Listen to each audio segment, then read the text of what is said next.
Welcome to Gapology Radio with your hosts Mark Tinas and Brian Brokoff, authors of the leadership development books Gapology, IMBAR, and Speed of Purpose. At Gapology, our purpose is to help leaders achieve their greatest potential. To learn more about our groundbreaking books and training services, visit our website, gapology.org. Hey everybody, welcome to Gapology Radio. Last week we had a listener reach out to us with a wonderful idea of including helpful aids that could be referenced during and after our podcast to help leaders remember and apply the methods and tools that we teach. I will say that although it's a bit tough to do over the air, I can point you to a couple of resources available for you. Firstly, pick up a copy of our book that we're referring to on that particular show, whether it's Gapology, IMBAR, or Speed of Purpose. And if it's Gapology, we do have a full workbook available on Amazon that does walk you through each of the learning elements. But more specifically, and available at no cost, are the corresponding blogs that I write each week that tie directly to the conversations that we have right here on the show. I document the specifics we discuss and I add details to all the steps. The blog is called The Gapology Angle and it's located on our website, gapology.org. So once you finish listening to the show, head on over there for all of the details. And as for tonight, we're continuing our conversation on connection, looking at its impact on the commitment levels of your team when you connect with them or not. So let's go ahead and get things rolling with Mark Tinas. Hey Mark, how you doing? Good, Brian. Just got off the tennis court. Oh, nice. Nice. Did you win? I won one of 3 sets. Okay. So for me, I guess that's a victory. Yeah. Well, that's good. That's good. Yeah. You know, and speaking of winning, after we do these trainings, workshops and so forth on Gapology, we do it for winning leaders. That's what we're always talking about. And it's interesting, I think, and we did reference this in the last couple of calls, but it's interesting the things that people take away as some of the really important elements that really stick with them. And it always seems to come down to ladders. For some reason, whether it's the habit ladder or the topic that we're talking about this week, the commitment ladder, I feel like this thing really connects with people that attend the classes. So we really just run a painting company, I gather you're saying. Yeah. Either that or we should. Or we're firemen. Yeah, firemen, yeah. Yeah, ladders are a pretty big deal. Yeah, no kidding. Yeah, anytime I talk to a CEO of a company who's attended one of our workshops and we're wrapping up the conversation with their team, they talk about the ladders. It is quite amazing. Every time. Mm-hmm. Every time. Yeah. So I think they come away with a way to measure the performance of the team, to measure the engagement of the team. It's something they can use. It's something they can pass on. They can teach. For whatever reason, ladders become of great significance. Yeah. Well, in the book, it's just a really great visual, and we take those same visuals and we put them into the slide deck that we use when we're teaching the class.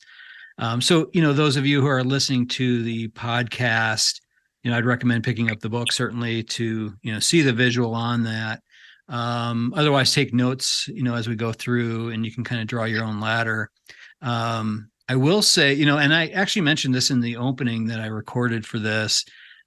We also have a blog that I write every week. So every time we do a podcast, there's always a corresponding blog that has all of the same content essentially. And I expand on a few things and add some additional details. So I do recommend if you want to, look at something that's, written down around the things that we talk about, head on over to our website, gapology.org, and just click on the blog link there, and you can read about it there as well. But I do think, the ladder, just the visual of that, it's something that does stick with people. Well, I remember when we developed it and started using it, and we were probably, I'm trying to think back then, we were probably 1/10 of a nationwide firm. And we discovered and started using the commitment ladder that we're going to talk about tonight. Mm-hmm. And we very quickly were number one in the company because we were able to identify within our team the things that needed to change, how commitment was divided up by individual, and we were able to influence and connect with the team in a way that moved performance. So the commitment ladder has been of incredible significance to Gapology and to many leaders. And again, it's a way that you can truly measure the connection and performance of your team in a different way that you may not have looked at. So pay close attention. It's of great significance. Mm-hmm. Yeah, I think this is a great way to just begin to look in the mirror as a leader. It really defines who you are and how much you connect or that you don't connect with the team. It's just a great measurement tool for that. Yeah, it is a reflection of you. Yep. So you need to take it seriously, and you're the one that can change it. You're the one that can move it in the direction you want to move it. And whenever we do ladders, upward movement is where we're trying to go. So just keep that in mind. And it's a significant part of Gapology. We teach in Gapology how to use it to close gaps, and it's a big deal. Yep. Yep. You want to go ahead and jump right in? Yeah. So let's talk. Just give a little background on the commitment ladder. So it's a significant tool for leaders, and again, you can find it in Gapology. That's the only place you can find it. And in essence, it measures and directs the connection you need to have with your team. So it is a tool for leaders because it allows you to see what you need to do to move results. It really does measure the connection of a team, of an individual, to their role or to a significant initiative. So you can use it for both. So you could literally put your team on the commitment ladder for their role, or you could put the team on a commitment ladder for a significant initiative that's rolling out. And their level of commitment matters. And your level of connection with them matters because it changes their commitment. So that's what we're really talking about. We're talking about you having the ability as a leader to move your team up the ladder, up in commitment. And that's a game changer. When you're more connected, they're more connected. That should be a t-shirt, Brian. Ooh, I like that. Yeah. I like that. All right, I'm writing that would one be down. cool. So Yeah. the front would be when you're more connected, the back would be they're more connected. Yeah. Yeah, we could take that. That's big time.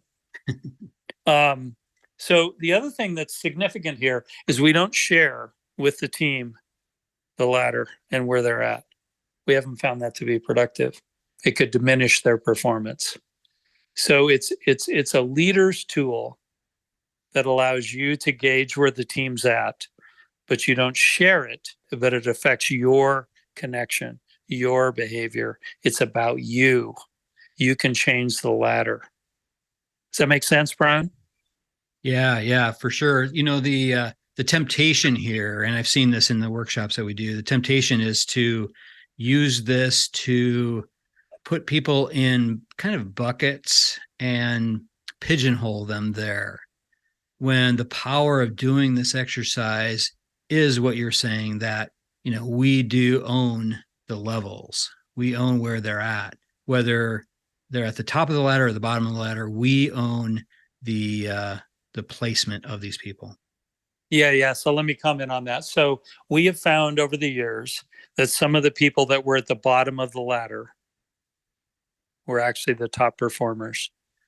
And because the leader changed their connection to them, the leader changed their behavior, they became the top of the ladder.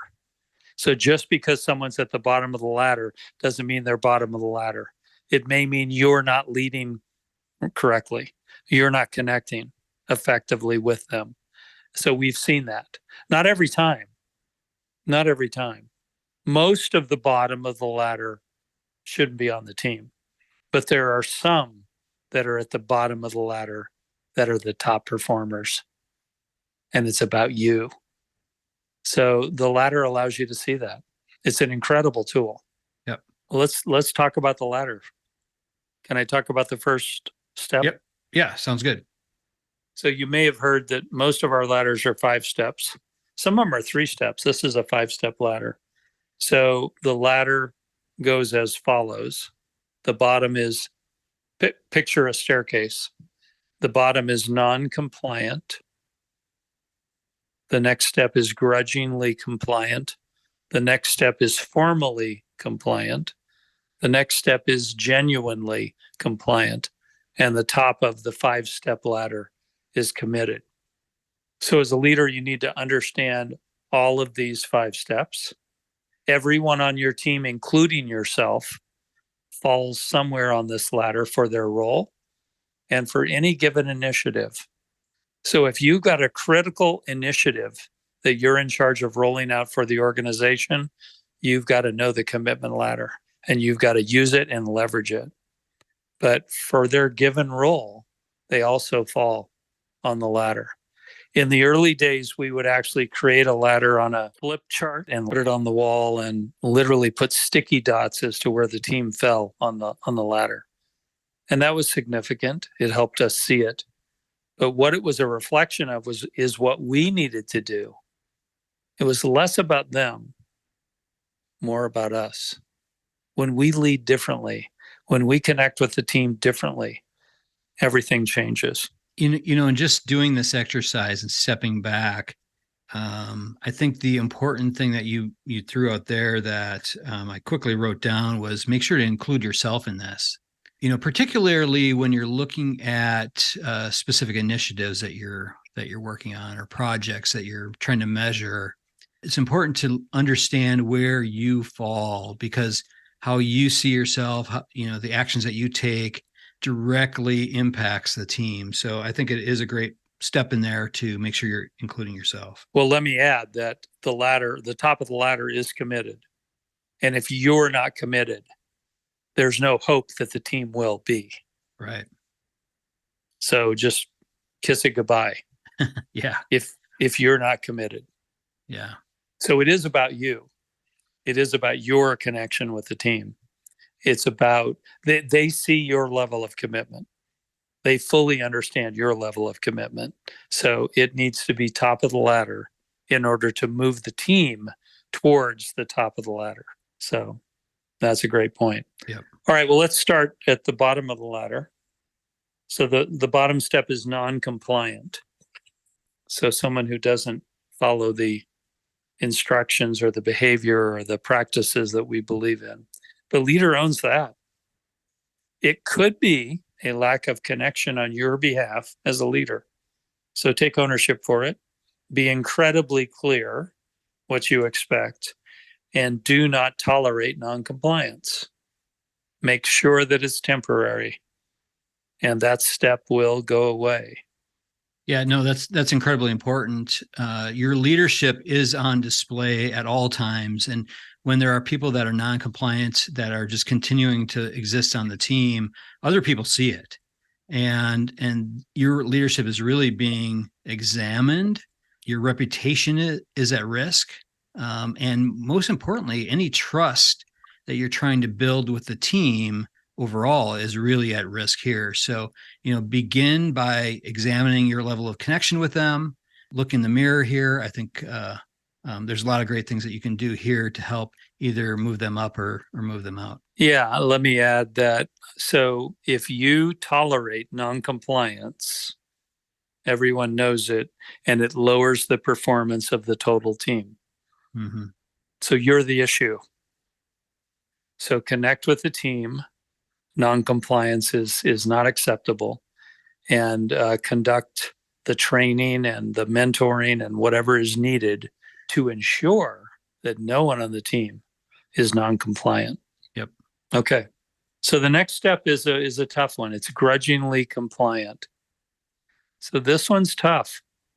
A lot of emerging leaders don't know about this one and miss on it. So this is the person that may say in front of you that they're all in, but behind your back, they say, this is ridiculous. I don't know what this new initiative is about. I don't support it. This is very damaging to the team. You cannot tolerate it. You need to find it. It could be your connection with them. So you may need to do more one-on-one. But either way, it must change and it must be temporary. One interesting thing that Brian and I have found over the years is that some of the grudgingly compliant people are the top performers. And for whatever reason, because of your leadership or something they perceive, they've slipped into this abyss, and you need to pull them out. And potentially they can become the top performers. But in either case, grudgingly compliant damages your leadership, it damages the initiative, and it's not acceptable. So it cannot exist. Yeah, in workshops, we usually spend a bit of time on this level here because there's usually a lot of questions on, if they're telling you, yeah, I'm all in, and, to your face, they're like, yeah, I'm in on this. But then behind your back, they're complaining about, how do you identify these people? And one of the things that we always talk about is, well, first of all, you might hear it from one of their peers. If it's somebody that's really cancerous on the team, that's bringing everyone else down, that live much higher on the ladder. They may come to you and say, hey, this person, here's what I'm seeing, hearing, and so forth. But I think a way to do it proactively as a leader is to really look at the results. Because somebody who lives at this level, this grudgingly compliant level, will never perform at the same level as somebody who is higher up on this ladder. So look at the results as the indicator here is a great way to do it. That's a great point. So the results indicate non-compliance and grudging compliance. Yep. That's a great point. Mm-hmm. Yeah. So, and you can't have that. So you can change it though. You can connect and change it. And many times the grudgingly compliant person has to leave the team. Let's be honest. Yep. They need to go. They damage the team. They lower the performance of the total team. Sometimes they're the top performer. Mm-hmm. That's been somewhat the exception, but it has happened. Yeah. Well, I've seen it. It is significant. Yeah. You can look at yourself and say, okay, when have I been grudgingly compliant? Oh yeah, I remember that time. Here's what happened. Mm-hmm. And something caused that. So just be aware that as a leader, you own it one way or the other. And again, you may have been the one that created it. Let's overcome it. Let's connect, which is what this series is about. Let's connect with the grudgingly compliant group and ensure that they are compliant. Yep. Everything changes. Yeah, exactly. No, good point. So the next step is formal compliance. This one's tough. So this likely is the group that's new. They haven't been trained. They don't know. But unfortunately, they need to be told what to do. They don't know. They need to be told what to do. So that means they lower the performance of the total team. They'll do it though. They'll do it, but they need to be told what to do.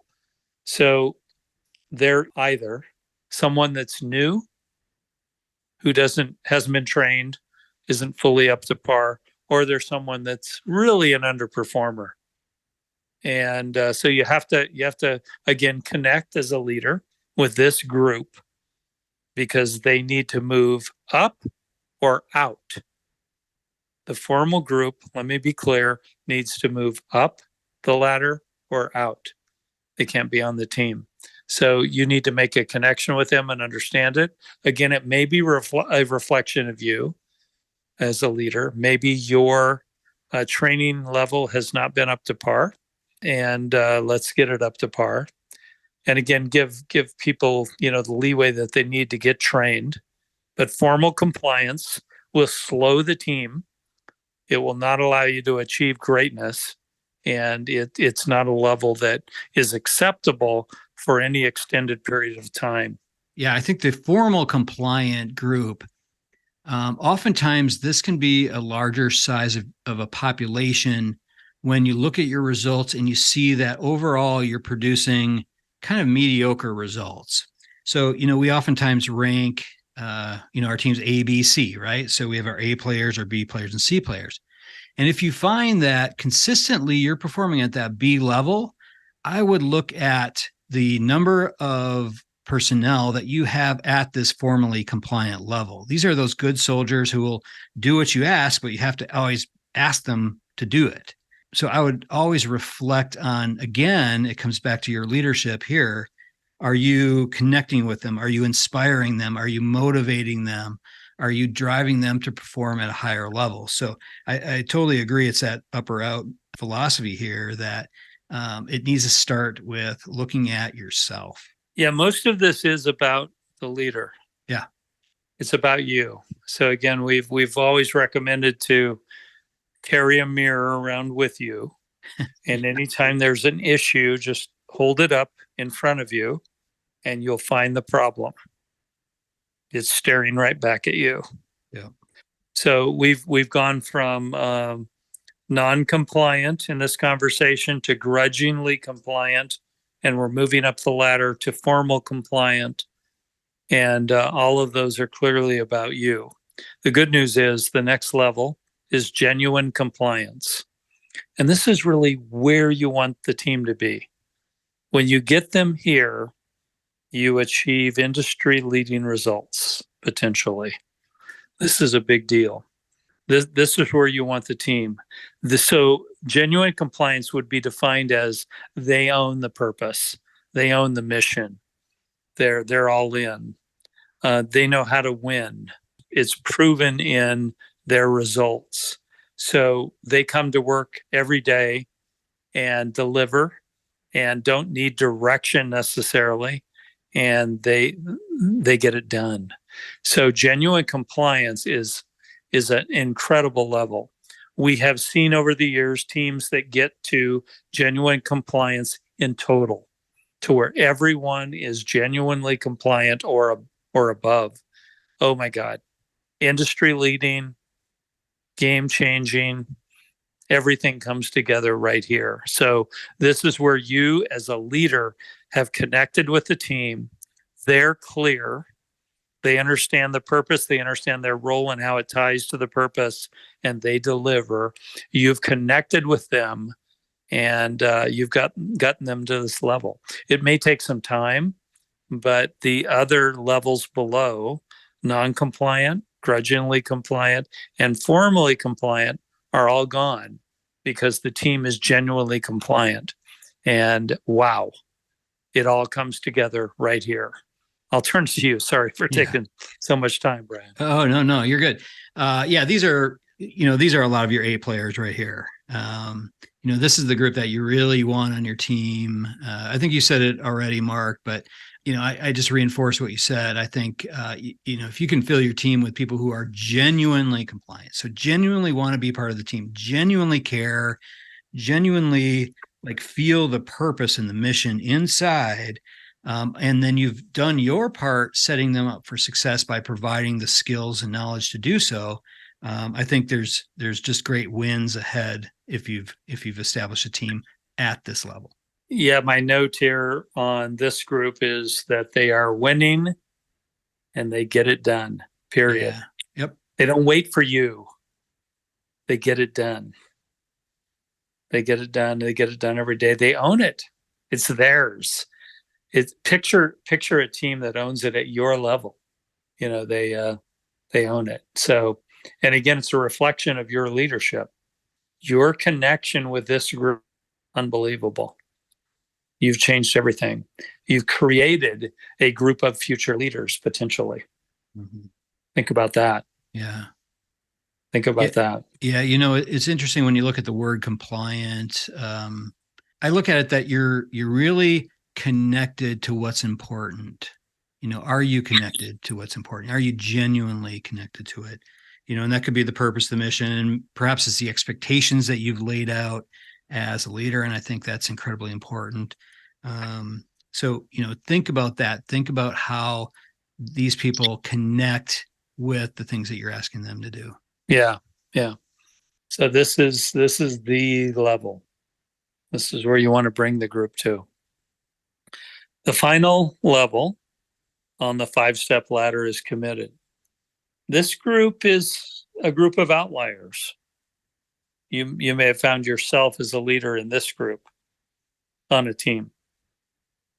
They write the rule book. They're the models of behavior. They're the mentors for the team.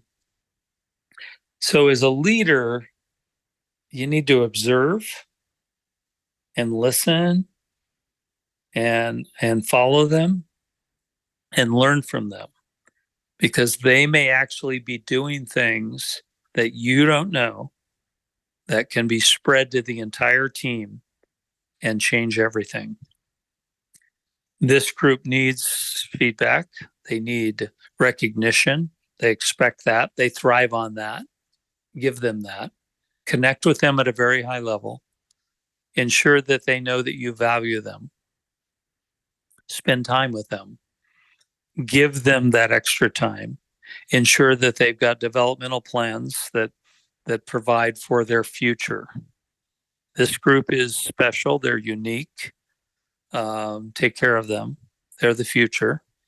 Ideally, they replace you someday, or they replicate you, and we grow as an organization. So just think it through. But they're for real. They're rare. They're for real. But they create the future for the organization, for the team. Yeah, I think here this is one of those kind of dangerous areas, I think. And when I say dangerous, there's an incredible risk here for not providing the type of leadership that is required. So, you mentioned earlier that the grudgingly compliant people a lot of times are some of those top performers. And I think this is the group that they come from oftentimes. Often. Yeah. So these are the ones that will do anything to win. They'll go way above and beyond. They'll seek out new ways to win. They may challenge you as a leader, push your leadership to the brink for you. And in return, they need those things that you mentioned. They need that feedback, recognition, coaching. Maybe they're assigned to special projects and that type of thing, where they're able to exhibit their leadership skills as well. I think there's a risk there in that oftentimes leaders are uncomfortable with them. So I would take a look at that. And in our book, we do talk about the method of spending more time with your A players than your C players. I think this is a good example of that if you spend more time with these committed people rather than spending time on the non-compliant people, which is typically what we see, I think there's way more upside here than downside. That's a great point. This group, they need to know that they're the future. And they could become grudgingly compliant if you don't lead well. So think about it from that standpoint. They're the future. They are the future. Learn from them. Just switch it around. When you go spend time with them, flip it around and learn from them. They may have the greatest execution that you can spread to the entire team. So this group's somewhat vulnerable. They can work anywhere, by the way. You didn't mention that, Brian. Mm-hmm, so yeah. This group can get a job anywhere else. Yeah, definitely. So if you don't lead well, they're gone. They're gone. They may not fall to the bottom of your ladder because they've left, unfortunately. So they're a very talented group. They're a smaller group. It's an outlier group, as I said earlier. But give them the attention, and they can change everything. Don't be intimidated by them. They may be your replacement. That's okay. Let that come in the future. Let that come as the organization grows. You need a bunch of them. Value them, and understand they're as a leader, they're likely very much like you. And that's a big deal. So the commitment ladder allows you to walk through the organization and see everyone in a very clear light.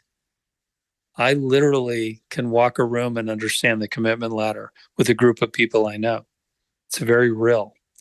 Once you learn this, you become powerful, you become more effective, you become insightful, and it can really help you perform at a totally different level because you have connected with your team like never before.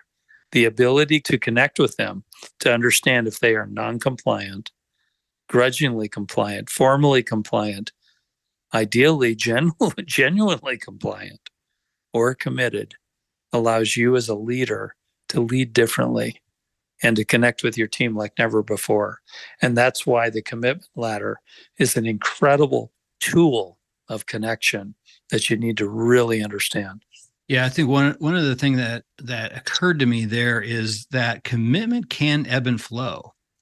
So they could feel very committed one day or feel genuinely compliant one day, but if a leader is off their game the next day, they may slip down. So I would set up within your leadership rhythm, within your cadence, build it right into your schedule. Block some time to look at this on a weekly basis and just really reflect on how you're connecting with your team. Build in some methods to connect with them, to listen to them, to provide recognition and feedback. All of those things. Build that into your leadership rhythm and looking at it through the lens of the commitment ladder. Yeah, and I think the first step there is to simply, for their role, plug them in on the commitment ladder where you see them. Mm-hmm. Don't tell them, but put them on the commitment ladder. And again, allow that to determine, as a leader, your behavior, your level of connection and what you need to do. And it works. It works. Yep. All right. I think that's a good place to leave it, Mark.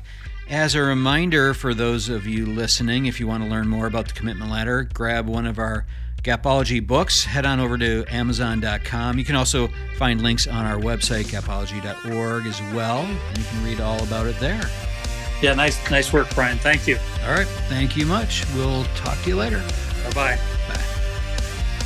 All right. For more information on the commitment ladder, go ahead and pick up your copy of Gapology. It's available on Amazon.com or through our website, Gapology.org. Everyone have a fantastic week. Talk to you soon. This has been a Gapology Institute production. Visit us at gapology.org.